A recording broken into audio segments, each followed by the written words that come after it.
bienvenue sur le channel. Aujourd'hui, j'ai oublié d'éteindre la lumière. Attends. Aujourd'hui, on se retrouve pour un Chit Chat Sunday. Je vais essayer, je pense, de changer l'heure de Chit Chat Sunday. En fait, des vidéos du week-end pour les mettre plus tôt dans la journée. Parce que je me dis que c'est là qu'on regarde le plus de vidéos, genre le matin, tu chill et tout. Vous me direz si ça vous dit et si ça vous plaît mieux ou pas. Donc voilà. On se retrouve pour un Chit Chat Sunday et j'ai un tag super cool que j'ai vu traîner sur le YouTube Sphere que j'ai pas vu encore en français. En même temps, je dois quand même vous dire, je ne suis pas énormément de gens qui francophones. Mais si vous l'avez vu en français et que vous trouvez que c'était intéressant, taguez-moi. Non, pas taguez. Oh, dites-le moi et je vais aller voir ça tout de suite. Voilà, j'ai pris les questions d'une youtubeuse qui s'appelle Tara Brooke, que je connaissais pas du tout parce que j'avais pas vu les questions chez elle, mais je suis allée à la source des questions. Et ça s'appelle le Beauty Brand Tag, comme ça doit être écrit dans le titre normalement si j'ai bien fait ça. Et ben je vais répondre à ces questions là. Et je mettrai sa chaîne en barre d'infos. Est-ce que j'ai déjà dit? Je sais plus. Tout commence très bien. Voilà. Et le make-up que je vais utiliser, puisque c'est un Chit Chat Sunday, le make-up que je vais utiliser sera dans la barre d'infos. En général, le plus possible, j'essaie d'utiliser le make-up de ma rotation. Et... est-ce que j'avais d'autres choses à dire? Oui, quelqu'un m'a proposé un jeu dans les commentaires. À chaque fois que je fais comme ça avec mon pinceau, bon elle a dit il fallait qu'on fasse quelque chose, je me rappelle plus quoi, mais je me suis dit prenez une gorgée d'eau et comme ça à la fin de la vidéo vous allez être complètement hydraté. Je suis du genre à taper toujours mon pinceau parce que j'aime pas tellement les chutes, même si je me maquille pas avant, mais ça fait baguette magique, non? Ça va avec les clochettes, tic tic, bref. Voilà, donc merci pour cette suggestion de jeu. Et c'est parti. Alors je vais essayer de traduire les questions au fur et à mesure, parce que je les ai prises en anglais bien sûr. Pense à quand tu as commencé ta collection. Est-ce qu'il y a des marques que tu utilisais déjà avant, que tu continues à utiliser maintenant? Oui. Alors moi j'ai commencé ma collection il y a... moultes années, genre Kat Von D ça n'existait pas là. On avait très peu de choix de make-up en fait. Qu'est-ce qui est très vieux dans ma collection? Je pense que le plus vieux que j'ai c'est du Maybelline et j'utilise encore du Maybelline. Après ça il y a eu du MAC, j'utilise encore du MAC. Il y avait Liliane France, personne n'en parle. Où est Liliane? Nous cherchons encore. Mais oui, non, j'utilise toujours mon vieux make-up. Enfin, toujours ces marques-là. Et de quelle marque t'es-tu séparée depuis que tu as commencé ta collection? S'il y a des marques que j'achète plus, que j'ai achetées avant. Après, jusqu'à quand on peut remonter une collection? Parce que c'est ça la question. Si on remonte à genre mon adolescence, il y a des marques qui n'existaient pas. Ah oui, alors ah oui, j'ai une idée. Un des premiers produits super chers que j'ai acheté, c'était les produits Benefit. Et effectivement, j'utilise plus tellement de produits Benefit. C'est pas que ce soit de mauvais produits, mais je trouve qu'ils se renouvellent pas tellement en fait. Donc, ça va. Et tout ce qui sort, c'est assez décevant. Donc, je sais pas. C'est plus tellement une marque qui m'intéresse. Je pense qu'on dirait qu'il faut comme un bon produit qui arrive par hasard de temps en temps parce que c'est rentré sur le radar d'un influenceur et là ça commence à prendre des proportions. Genre le cookie, on est bien d'accord qu'à la base c'est bien, c'est un beau produit mais que c'est un hype qui a été créé puisque je trouve pas que c'est si unique que ça. C'est magnifique mais c'est pas si unique que ça. Donc moi je dirais plus ça. Je dirais plus... Benefit parce que avec le temps ils sont devenus un peu ils se sont couchés sur leur thym et leur laurier, moi je trouve. Est-ce qu'il y a des marques que tu pensais être trop cher pour acheter et que maintenant tu considères un de leurs produits comme un Holy Grail? Et si oui, quelle marque et quel produit? Oui. Je pensais jamais acheter. Alors, j'ai acheté du Pat McGrath, c'est cher, mais il n'y a aucun de ces produits-là qui est mes Holy Grail. Déjà, premièrement. J'ai fini par en acheter à plein prix. Je regrette amèrement. Je pense pas que c'est quelque chose que je vais refaire dans un futur proche. Mais il y a une marque que je ne pensais jamais acheter et que maintenant, oui, il y a un produit qui est devenu Holy Grail. C'est Charlotte Tilbury. Et le produit, c'est celui-ci. Le Hollywood Flawless Filter. Alors, le truc, c'est que oui, c'est devenu Holy Grail, mais ça me saoule parce que Charlotte a changé d'équipe. Maintenant, Charlotte est plus cruelty free et ça m'énerve. Donc, je suis un peu déçue. Et du coup, j'essaie de voir dans le futur si je peux pas trouver une alternative à ce produit-là, puisque j'essaye le plus possible de me diriger vers des marques clean, qui nous entourent la poule pas comme ça au fur et à mesure. Si je peux faire ce choix là, tant mieux. Je le dis encore une fois, je ne suis pas parfaite, j'essaye, mais il y a certaines marques comme MAC où j'ai du mal à lâcher prise. MAC et Maybelline pour le moment, c'est les plus difficiles, mais Charlotte, je pensais jamais que notre histoire irait aussi loin, si proche. Tu m'as trahi. Voilà. Quelle marque populaire n'as-tu jamais essayé et tu penses jamais le faire? J'ai pas préparé mes questions en fait, du coup là c'est un petit peu à brûle de pourpoint. Je sais pas, never say never. Bah, toutes les marques extra luxe, genre Sisley, La Mer, des trucs comme ça qui sont vraiment comme. Non, Sisley, j'ai déjà essayé. Quelqu'un m'avait offert un crayon à sourcil. Vraiment pas spécial. La mer, je pense que jamais. C'est un autre concept. C'est too much pour moi. C'est pas du tout mon univers. Du tout. Je ne m'identifie pas du tout à cette marque-là, malheureusement. Même Tom Ford, je cracherais pas dessus. Genre, si un jour je devais réessayer, parce que j'ai essayé une fois, c'était une catastrophe. Si un jour je devais réessayer Tom Ford, ça me dérangerait moins. Mais La Mer, moi je veux savoir si vraiment c'est d'un point de vue non influenceur, si vraiment ce sont des produits aussi miraculeux qu'ils le disent. Parce que j'arrive pas à me faire à l'idée. J'ai l'impression que tous les dimanches je fais un Hello Eye, mais c'était pas voulu.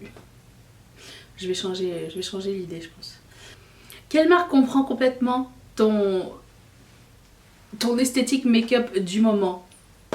Je pense que cette question, c'était même pas la peine de la poser. Vous le savez que Colourpop, c'est la marque qui me comprend le plus et qui fait des choses le fun. Premièrement, fun, de très bonne qualité et un rythme assez soutenu. Et ça, j'aime bien avoir des nouveautés de temps en temps. Je trouve que c'est de temps en temps, souvent. Je trouve que c'est agréable et j'apprécie. En fait, le truc, c'est que non seulement ça rejoint mon esthétique de make-up, parce que c'est très... mon esthétique make-up à moi est assez changeant, je dirais, mais eux aussi, ils sont assez caméléons, tu sais, ils suivent un peu les tendances et tout. Puis j'aime pas la routine. Et j'aime bien qu'ils essaient d'aller dans plusieurs directions. Qu'ils aient une ligne pour la peau, qu'ils aient une ligne pour le corps. J'aime bien qu'ils aient plusieurs produits, qu'ils essayent plusieurs choses aussi. Des fois, quand ça marche pas, ils arrêtent, ils recommencent. Je sais pas, je trouve que j'aime bien l'idée derrière cette marque-là. Et voilà, c'est pas une... J'aime bien que ce soit aussi fait localement, genre aux États-Unis, sur place. C'est cool. J'apprécie. J'apprécie l'effort. Est-ce qu'il y a certaines marques que tu ne veux pas tester juste à cause de leur packaging?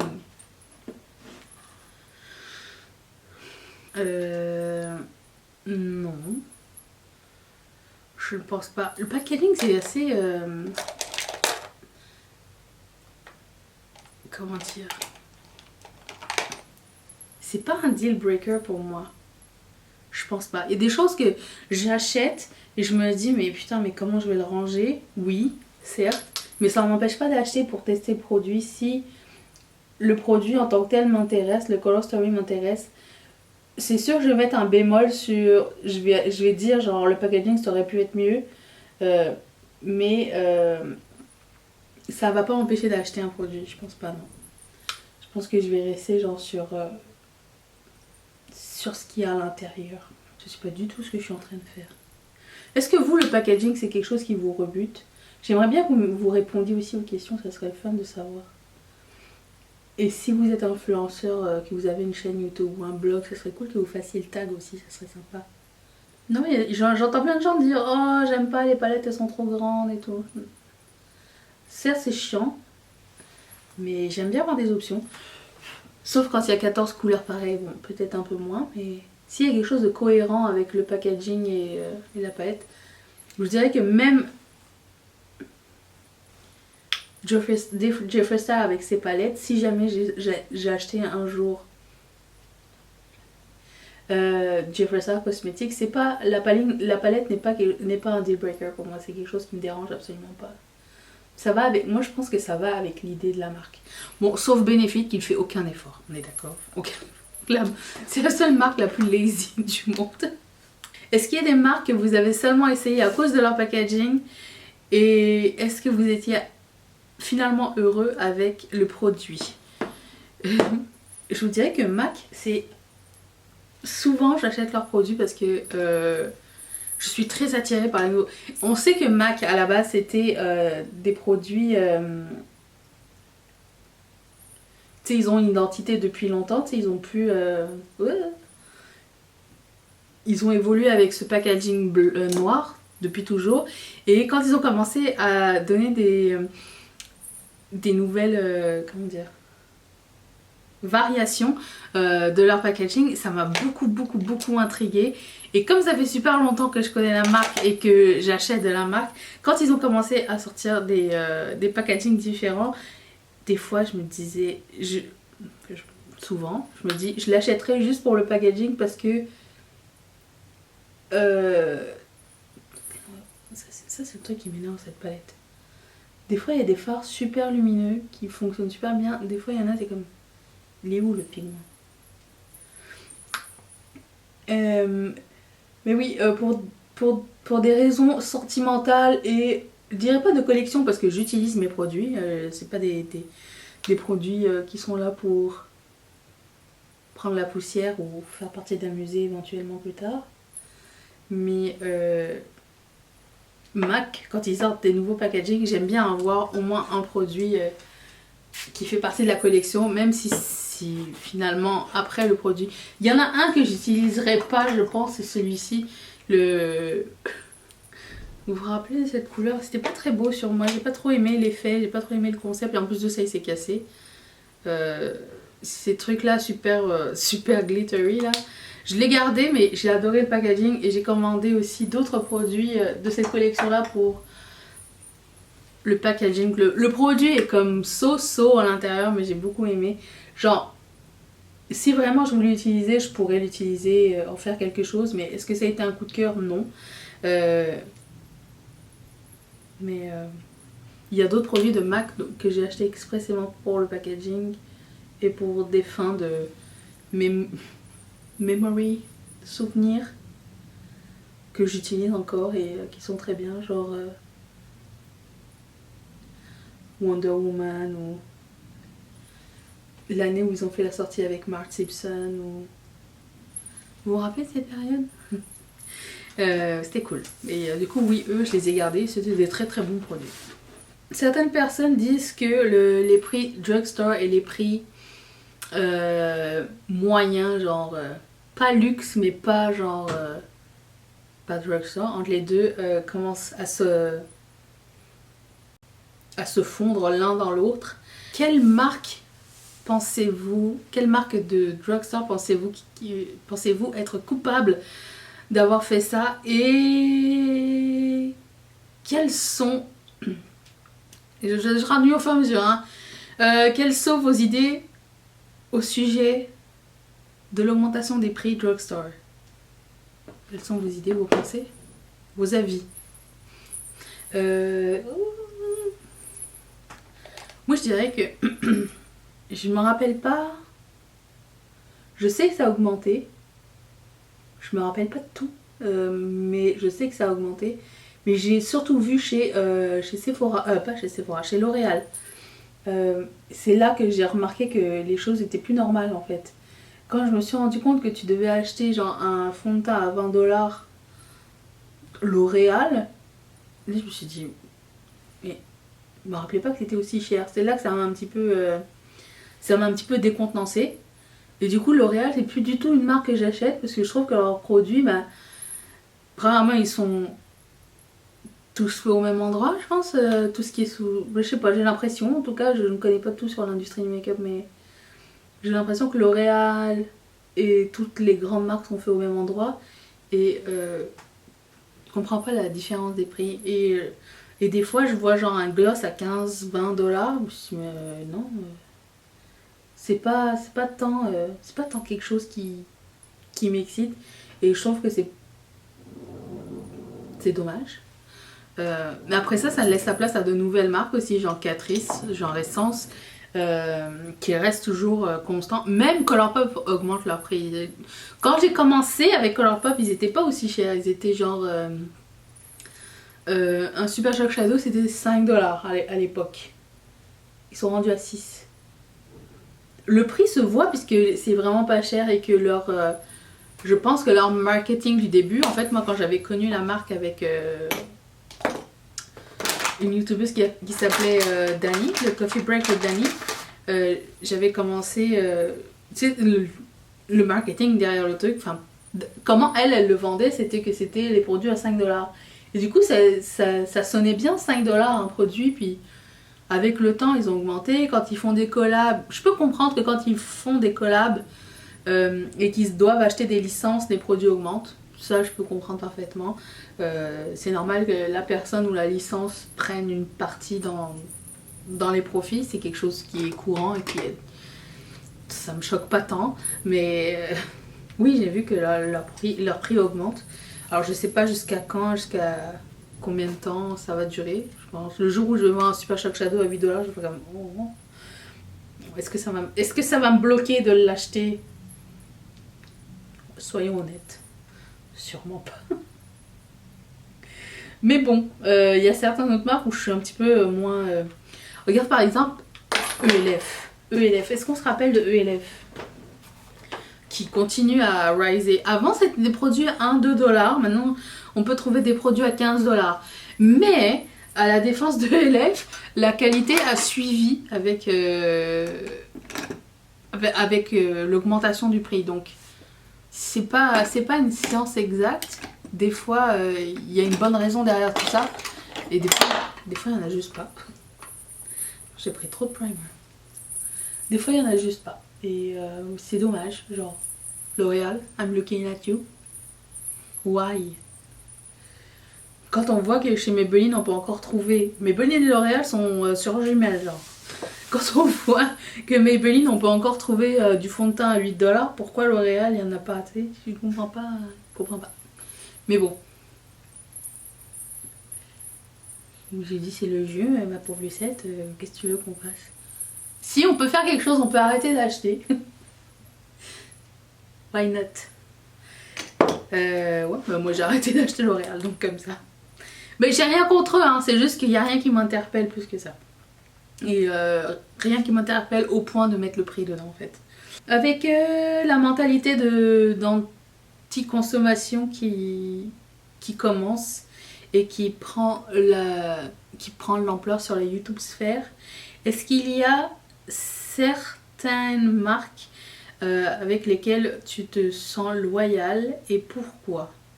Est-ce que l'un va avec l'autre forcément? Est-ce que vous trouvez que, premièrement, est-ce que vous trouvez vraiment que il y a une, il y a une, comment dire, une augmentation de contenu sur des trucs d'anti-consommation, oui ou non?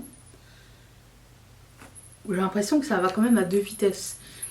Il y a des gens qui font des trucs sur peut-être acheter intelligemment comme on essaye de faire sur cette chaîne. Mais il y a aussi des gens qui continuent à tester constamment des nouveautés et versus des gens qui décident de faire des project ban, il y a des gens qui décident de faire des no-buy, il y a des gens qui décident de ils peuvent pas marcher dans cette combine dans le sens où ça sort tellement souvent que c'est impossible à suivre. Est-ce qu'il n'y aurait pas deux sortes de vitesse parce que il y a deux sortes de youtubeurs. Il y a ceux qui reçoivent du PR et qui peuvent continuer à acheter des nouveautés, pas acheter, parler des nouveautés tout le temps, et ceux qui n'en ont pas et qui doivent faire avec ce qu'ils ont. Et, euh, et à ce moment-là, ça s'en va dans le contenu genre d'anti-consommation. Mais je connais aussi des gens qui ne reçoivent pas de PR et qui continuent à acheter les nouveautés tout le temps.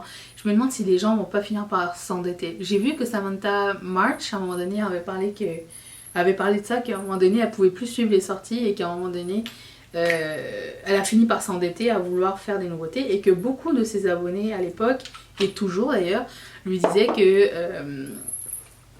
elle n'avait pas assez de nouveautés et qu'ils en avaient marre qu'elle parle tout le temps des mêmes produits et que si sa chaîne c'était pour faire des revues de produits, mais il fallait absolument qu'elle ait de la nouveauté tout le temps.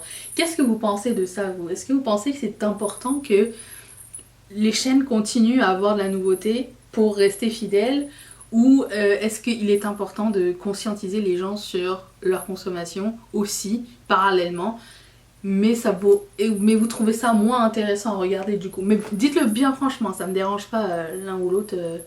C'est quelque chose que on se comprend là. C'est pas grave. Moi, je me suis toujours dit que la nouveauté c'est bien, mais si tout le monde pouvait arrêter de le faire en même temps, ça serait cool. Après, c'est toujours YouTube, ça fonctionne comme ça. C'est la course à la première personne qui va publier la vidéo sur cette nouveauté-là. Du coup, c'est très... Premièrement, c'est frustrant pour les youtubeurs, parce que il faut qu'ils...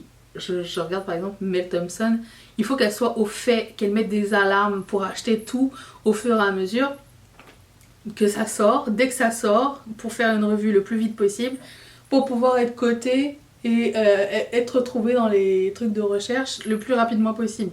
C'est comme ça que ça fonctionne. Moi, je refuse de me mettre ce stress euh, dans, dans ma chaîne et c'est peut-être pour ça qu'elle augmente pas rapidement hein. Mais c'est pas grave, écoute, j'ai envie de faire ce que j'apprécie, ce que vous demandez en général aussi et de prendre en compte et de trouver un juste équilibre. Je vois que vous aimez aussi qu'on utilise des choses qu'on a déjà, que vous aimez qu'on en parle toujours, des choses même qui sont édition limitée. On n'est pas obligé toujours de parler de nouveautés. Il est bien de faire un équilibre entre les deux et d'acheter genre hors d'impulsion. Certes, il y a des choses qu'on veut pas manquer, il y a des choses qu'on aimerait bien avoir tout de suite, comme tout le monde, je pense. Mais à des fins de YouTube, j'achèterais pas des trucs juste pour la revue et juste parce que je sais que ça va donner un bon référencement sur la plateforme ou tu sais, je sais que je suis pas stratégique du coup dans mon truc. C'est dommage, mais écoute, je sens que si j'achète quelque chose pour la stratégie, je vais pas être honnête et je vais pas donner la revue que le produit mérite. Et surtout si j'avais pas envie de l'avoir, c'est pas quelque chose qui va me tenter de faire en fait. Et comme je fais des vidéos tous les jours, si tous les jours je dois mettre en ligne une vidéo qui me tente pas, ou une journée sur deux, une vidéo qui me tente pas, je pense que ça va me saouler, ça va me déprimer assez rapidement. Et en plus de ça, je vais m'endetter et c'est pas vraiment ce que je veux, ok? Donc, ouais, c'est un sujet qui m'intéresse toujours. de savoir ce que les gens veulent voir, ce que les gens veulent vraiment et ce que les gens regardent au final. Parce que c'est pas du tout la même chose. Parce que malheureusement, quand par exemple je fais une palette 3 looks, et ben ce sont des choses que les gens veulent voir, les gens viennent ici pour ça. C'est mes vidéos les moins vues. Mais je trouve que c'est important de le faire parce que acheter une palette, ça reste un investissement quand même. Ça reste quand même des 50, 60 dollars, 80 dollars, 20 dollars. Et quand tu accumules ça, je peux vous dire que quand je vais faire peut-être sûrement la semaine prochaine, le beauty tag sur la consommation YouTube, vous allez tomber de votre chaise à savoir combien j'ai dépensé en make-up et en mode pour ma chaîne en une année. Et du coup, est-ce que l'investissement me revient complètement? Pas l'année dernière, mais j'ai bon espoir. J'ai bon espoir que l'investissement va revenir au complet. Disons que j'étais proche, mais j'ai pas fait de bénéfice l'année dernière, ok? Il a fallu que je travaille 3 autres jobs pour réussir à faire une année et payer mes comptes et faire des choses à côté, ok? Partir en vacances, c'était pas avec l'argent de YouTube, on est d'accord. Mais ça me fait toujours plaisir, c'est toujours quelque chose qui m'intrigue, quelque chose qui me passionne. Et du coup, bah, voilà, je voulais savoir, cette question a été beaucoup trop longue à répondre. Mais la question, est-ce qu'il y a des marques avec lesquelles tu as une loyauté? Oui, Colourpop. Et MAC, peut-être. Je sais pas. Si je devais en choisir qu'une, Colourpop, pour le moment. Mais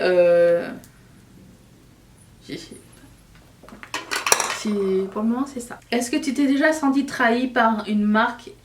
Si oui, que s'est-il passé?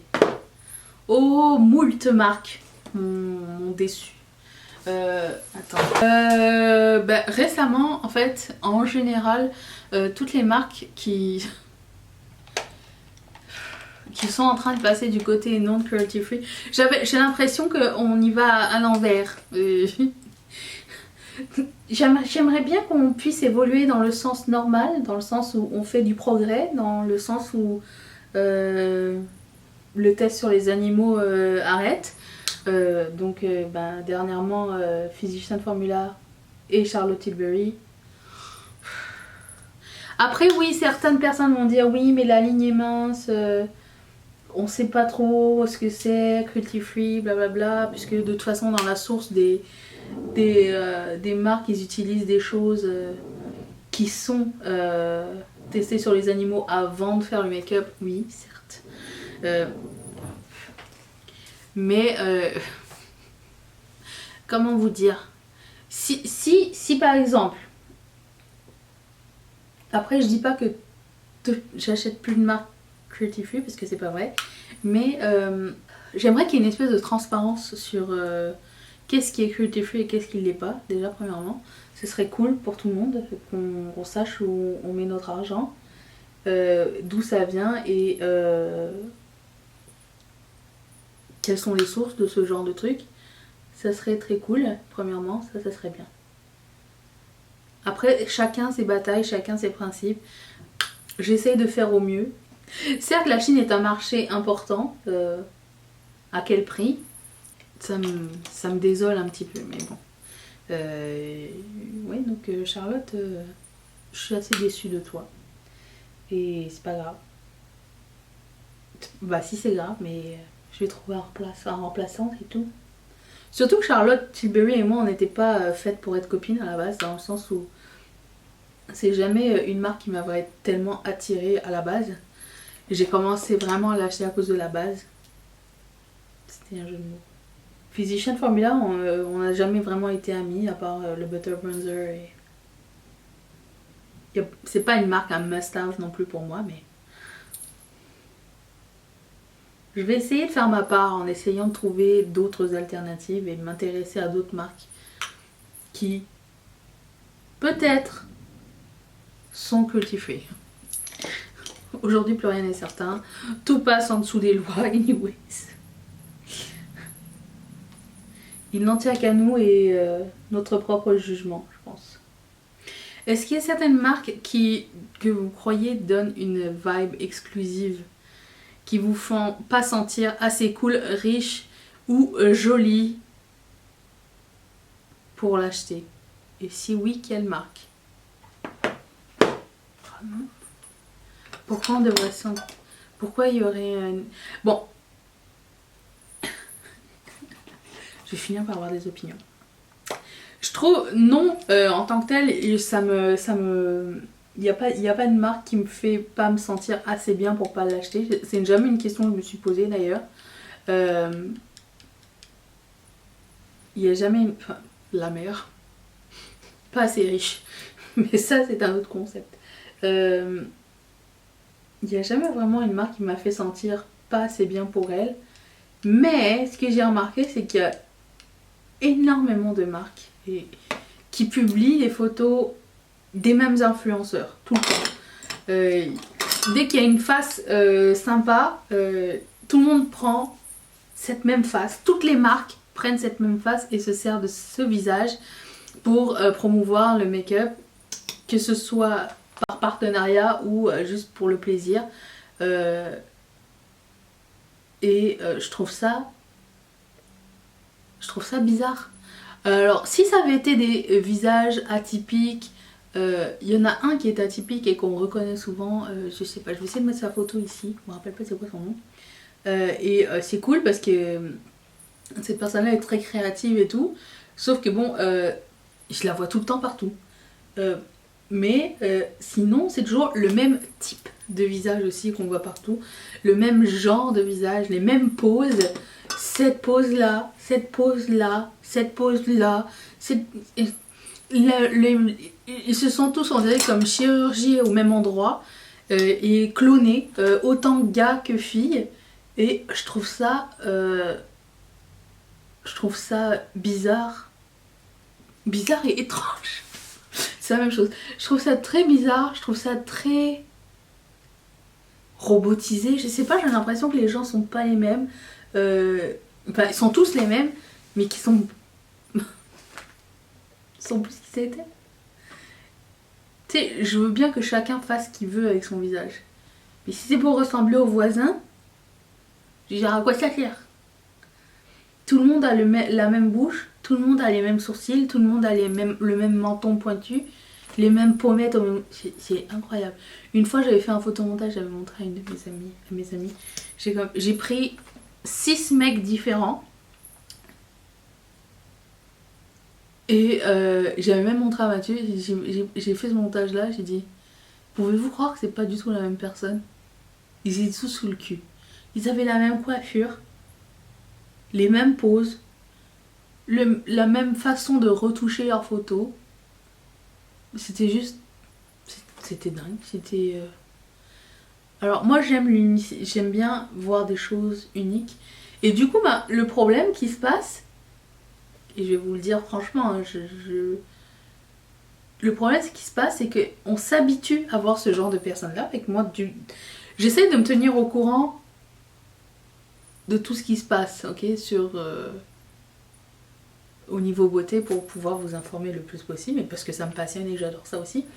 Et au fur et à mesure, ton cerveau, on dirait qu'il s'habitue à voir ce genre de visage-là, et quand quelqu'un ne ressemble pas à ça, ou alors que la photo n'est pas retouchée, ou alors que la pose n'est pas aussi léchée et la même que tout le monde, et là tu regardes, tu fais comme... Mais qu'est-ce que c'est que ça? C'est pas professionnel. Et en fait non, c'est juste une personne qui a décidé de ne pas faire comme les autres et qui a décidé d'être elle-même, et on dirait que ça switch les mentalités. Enfin, moi personnellement c'est ce que je ressens quand moi je regarde ces photos là, ça me fait tiquer en fait. Du coup je me dis mais on dirait qu'elle a pas fait d'effort. Si, elle a un effort, c'est juste qu'elle a pas fait l'effort d'être comme les autres. Mais j'en suis coupable, hein. Et c'est après que je fais comme un retour sur ce que je viens de penser et de dire mais bah non en fait Si c'est une personne qui, entre guillemets, naturelle, qui n'a pas fait de retouche et qui n'a pas fait en sorte de ressembler aux autres, et du coup, bah, c'est appréciable. Mais sur le coup, non, c'est très bizarre. Surtout sur... assez souvent sur les comptes de make-up brands qui sont indépendants, c'est surtout là qu'on les voit. Peut-être je suis c'est comme ça que tu veux promouvoir ta marque. Et là tu fais comme si plus de marques laissaient plus de place à d'autres personnes, je serais pas en train de penser à ça. Je sais pas si c'est clair ce que je suis en train de dire. Bon bref, nous ne sommes pas parfaits. Loin de là. Qu'est-ce qui est pire? Se lasser des sorties make-up trop fréquentes ou les marques qui sortent pas assez de choses? Les marques que tu aimes qui sortent pas assez de choses. Qu'est-ce qui est pire des deux? Si vous me connaissez, vous allez savoir. Étant donné que je n'aime pas du tout la routine, je vais vous dire, ce qui est pire, c'est les marques que t'aimes et qui sortent pas assez de choses. C'est pour ça que j'aime Colourpop, c'est qu'ils sortent beaucoup trop de choses. Et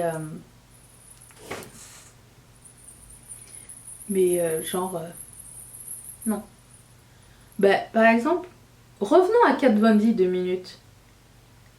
Kat Von D là, avant, quand elle sortait des trucs, c'était des événements. C'était génial, c'était beau, tout le monde le voulait, ça partait assez rapidement, ça revenait souvent pas. Et c'était the way to go, c'était comme ça. Et c'était le fun parce que il y avait un beau following, il y avait une belle créativité derrière cette marque-là, jusqu'à ce que ça parte en cacahuète. Et on était content quand ça sortait. Et au fur et à mesure, les nouvelles marques sont arrivées, elles sortaient des trucs beaucoup plus fréquemment, puis là tu te disais, mais au fait, Kat Von D, ça fait longtemps qu'elle a rien sorti. Et quand elle sortait un truc, bah, ça finissait par être flop, parce que tu te dis, mais on a attendu tout ce temps-là et c'est ça qu'elle nous a sorti? Mais pourquoi? Et je pense que la marque se perdait avec le temps aussi. Et peut-être l'engouement de la créatrice, je sais pas. Et du coup, ben, c'est un petit peu floppé et c'est dommage parce que c'était une marque où j'étais toujours contente de voir les sorties. Et après ça, je trouvais que bah, ça allait pas assez vite. Est-ce que c'était elle qui était dans le tort ou est-ce que c'était nous qui lui en demandons trop? Je ne saurais dire. J'espère qu'avec la nouvelle administration, ça va changer. On va avoir des trucs bien, plus souvent. Ça serait cool, ça serait sympa. L'avenir nous le dira. Mais je préfère qu'il y ait des marques qui sortent des choses plus souvent que pas assez souvent. Voilà. Comme ça, on peut choisir si on veut ou si on veut pas aussi. Et ça aussi, c'est cool, le fait de pouvoir choisir. Parce que des fois, tu prends le truc qui sort parce que tu as envie d'acheter un truc et après tu regrettes. Maintenant, tu peux choisir. Est-ce qu'il y a des marques indie que vous souhaiteriez voir arriver chez Ulta ou Sephora dans le futur? J'aimerais bien que P. Louise arrive chez Sephora. J'avais prédit ça l'année dernière, c'est toujours pas arrivé. J'ai bon espoir que ça arrive. Oh, j'aimerais bien que Jacqueline Cosmetics aussi arrive chez Sephora, ça serait cool ça. C'est la suite logique, le fait que maintenant elle soit vendue chez Morphe malgré tout ce qui se passe.